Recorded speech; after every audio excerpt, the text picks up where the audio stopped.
आज के इस क्लास में आप लोग को हम क्लास 10th विज्ञान भौतिक विज्ञान के महत्वपूर्ण बहुविकल्पी प्रश्नों को बतलाएंगे बेटा। तो देखें हमारा पहला क्या बहुविकल्पी प्रश्न है। पहला दिया है बेटा सिलिकॉन पदार्थ होता है। पहला दिया है सुचालक, दूसरा दिया है कुचालक, तीसरा दिया है अर्धचालक और चौथा दिया है कोई नहीं। तो आप जानते हैं बेटा सिलिकॉन और जर्मेनियम दोनों ही क्या है, सबसे अच्छे अर्धचालक है, सेमी कंडक्टर है बेटा। जो दूसरा क्वेश्चन है 220 वोल्ट 100 वाट के विद्युत बल्ब के तंतु फिलामेंट का प्रतिरोध क्या होगा। तो पहला दिया है 2.2 ओम, दूसरा दिया है 484 ओम और तीसरा दिया है 22,000 ओम और जो चौथा दिया है 48.4 ओम।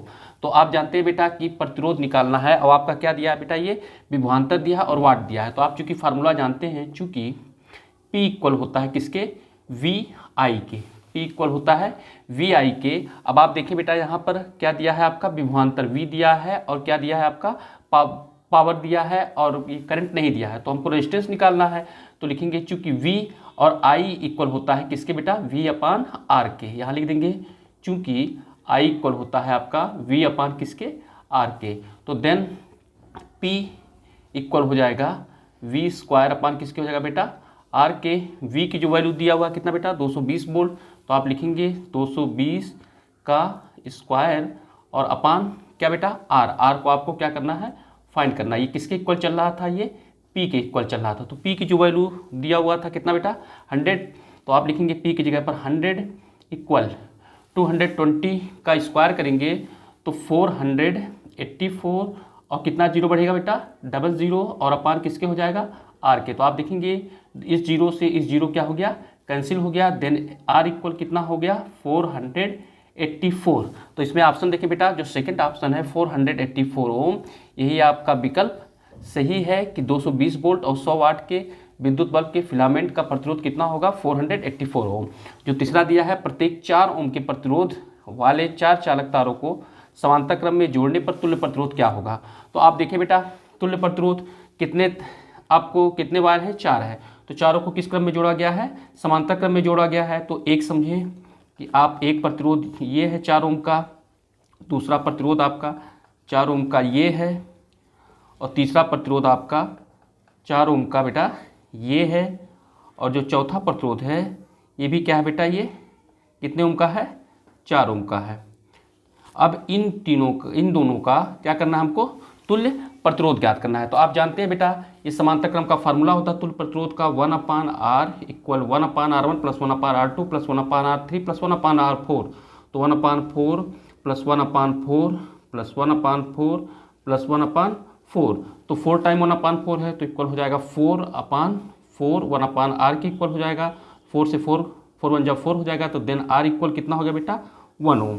तो विकल्प में आप देखिए बेटा प्रत्येक 4 ओम के प्रतिरोध को चार चालक तारों को समांतर क्रम में जोड़ने पर तुल्य प्रतिरोध क्या होगा। तो देखिए पहला जो विकल्प है आपका क्या है 1 ओम और हमने विशाल के कितना है बेटा 1 ओम। तो पहला विकल्प आपका सही है। चौथा देखिए बेटा किसी चालक में 2 एम्पियर की धारा प्रवाहित हो रही है, 2 सेकंड में चालक से गुजरने वाले आवेश की मात्रा क्या होगी। तो आवेश की मात्रा, आवेश पूछ रहा है बेटा, तो आप लिखेंगे चूंकि आप जानते हैं कि Q इक्वल होता है किसके बेटा I/T के। I जो करंट दिया है कितना 2 एम्पियर, तो आप लिखेंगे 2 और इंटू T जो टाइम दिया है 2 सेकेंड, तो आप लिखेंगे 2 जा कितना हो गया बेटा 4 कूलाम। कितना हो गया 4 कूलाम। तो आप ऑप्शन में देखें बेटा पहला दिया है 8 कूलाम, दूसरा 6, तीसरा 1 कूलाम और चौथा दिया है कितना बेटा 4 कूलाम। तो ये फोर्थ ऑप्शन बेटा आपका सही है कि इसमें आवेश की मात्रा कितनी होगी 4 कूलाम होगी। पांचवा दिया है चुंबकीय क्षेत्र की तीव्रता का मात्रक है वेबर मीटर पे पावर -1, टेस्ला, वेबर और ऑस्टेड। तो आप जानते हैं बेटा चुंबकीय क्षेत्र का जो फार्मूला होता है, चुंबकीय क्षेत्र का बेटा जो फार्मूला होता है कि चूंकि आप जानते हैं B इक्वल होता है φ/A।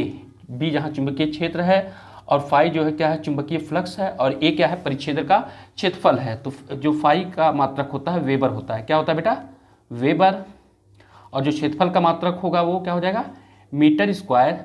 तो वेबर प्रति मीटर स्क्वायर, या इसी को हम कह सकते हैं वेबर मीटर पे पावर -2, या इसी को हम क्या बोलते हैं बेटा टेस्ला। इसी को क्या बोलते हैं हम लोग टेस्ला।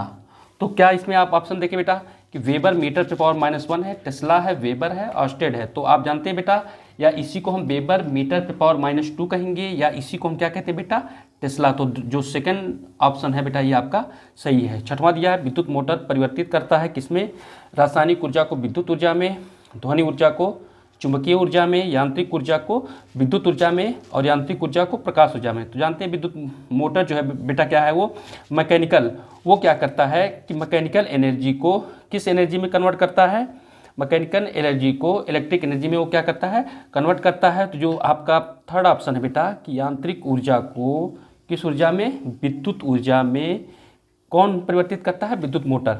सातवां क्वेश्चन दिया है, किसी चुंबकीय क्षेत्र के लंबवत स्थित धारावाही चालक पर लगने वाले बल की दिशा ज्ञात की जाती है। पहला दिया मैक्सवेल के दाएं हाथ के नियम से, दूसरा दिया है फ्लेमिंग के बाएं हाथ के नियम से, तीसरा दिया है फ्लेमिंग के दाएं हाथ के नियम से, और चौथा दिया है ओम के नियम से। तो आप जानते हैं बेटा, लंबवत चुंबकीय क्षेत्र के लंबवत धारावाही चालक पर लगने वाली बल की दिशा हम किससे ज्ञात करते हैं, फ्लेमिंग के बाएं हाथ के नियम से बेटा। किसके, फ्लेमिंग के बाएं हाथ के नियम से। जो आठवां क्वेश्चन है बेटा, देखिए कि एक गतिमान आवेशित कण उत्पन्न करता है। जो कोई भी कण यदि गतिमान होगा तो क्या उत्पन्न कर सकता है, केवल चुंबकीय क्षेत्र, केवल वैद्युत क्षेत्र, दोनों मीन्स केवल चुंबकीय क्षेत्र और वैद्युत क्षेत्र, दोनों उपयुक्त में से कोई नहीं। तो आप जानते हैं बेटा, गतिमान आवेश उत्पन्न कर सकता है चुंबकीय क्षेत्र और विद्युत क्षेत्र, दोनों को क्या करता है, ये उत्पन्न करता है। जो 9वां क्वेश्चन है, विद्युत धारा उत्पन्न करने की युक्ति है। तो विद्युत धारा गैल्वेनोमीटर होता है, इससे हम दिशा मेजर करते हैं, अमीटर से धारा को मेजर करते हैं, और मोटर एक आपका क्या होता है, मशीन होता है। तो जनित्र जो जनरेटर होता है उसके द्वारा हम क्या करते हैं बेटा, धारा को उत्पन्न, करंट को उत्पन्न करते हैं। तो जो पहला ऑप्शन है बेटा आपका सही है। जो 10वां है, डायनमो उत्पन्न करता है आवेश को, विद्युत वाहक बल को, विद्युत क्षेत्र को, चुंबकीय क्षेत्र को। तो जो डायनमो बेटा होता है ये किसको उत्पन्न करता है, विद्युत वाहक बल। 11वां क्वेश्चन क्या है, जीवाश्मी ऊर्जा का स्रोत है। पहला दिया है पवन ऊर्जा, दूसरा सौर ऊर्जा, तीसरा कोयला और चौथा जल विद्युत। तो आप जानते हैं बेटा, जो जीवाश्मी ऊर्जा का स्रोत है वो क्या है आपका, कोयला है। क्या बेटा, कोयला।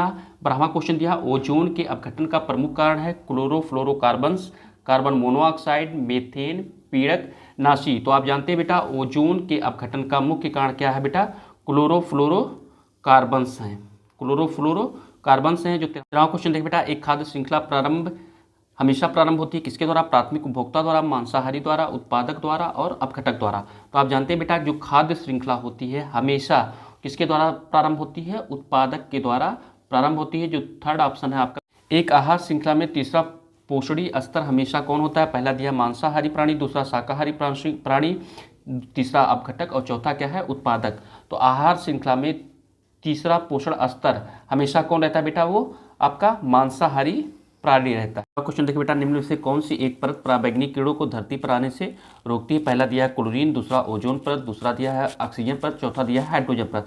तो आप जानते हैं बेटा, जो ओजोन परत होती है ये पराबैंगनी किरणों को, अल्ट्रावायलेट रेज को क्या करती है, धरती पर आने से रोकती है। इस प्रकार ये क्या करती है, ओजोन परत एक छन्नी का काम करती है, अर्थात जो सूर्य की किरणें हैं वो छन करके हमारे आप तक। क्वेश्चन देख बेटा, निम्न में से कौन एक आहार श्रृंखला का निर्माण करते हैं। पहला घास गेहूं आम, दूसरा घास बकरी मानव, तीसरा बकरी घास हाथी और चौथा घास मछली बकरी। तो इसमें जो सेकंड ऑप्शन है बेटा, घास बकरी मानव, यही क्या करते हैं, एक खाद्य श्रृंखला का क्या करते हैं बेटा, ये निर्माण करते हैं। जो 17वां क्वेश्चन है, ग्रीन हाउस प्रभाव किसके द्वारा प्रदर्शित होता है। पहला दिया है आपका नाइट्रस ऑक्साइड, दूसरा दिया है कार्बन डाइऑक्साइड, तीसरा दिया है क्लोरोफ्लोरोकार्बन और चौथा दिया है उपरोक्त सभी। तो आप जानते हैं बेटा, ग्रीन हाउस प्रभाव इन तीनों के द्वारा क्या होता है, ये प्रदर्शित होता है। तो जो फोर्थ ऑप्शन है बेटा, उपरोक्त सभी, यही आपका सही है बेटा। तो आज के इस क्लास में बेटा हम लोगों ने क्लास 10th विज्ञान भौतिक विज्ञान के महत्वपूर्ण बहुविकल्पी प्रश्नों को देखा। इसके पश्चात हम लोग रसायन विज्ञान के महत्वपूर्ण बहुविकल्पी प्रश्नों को देखेंगे। Thank you.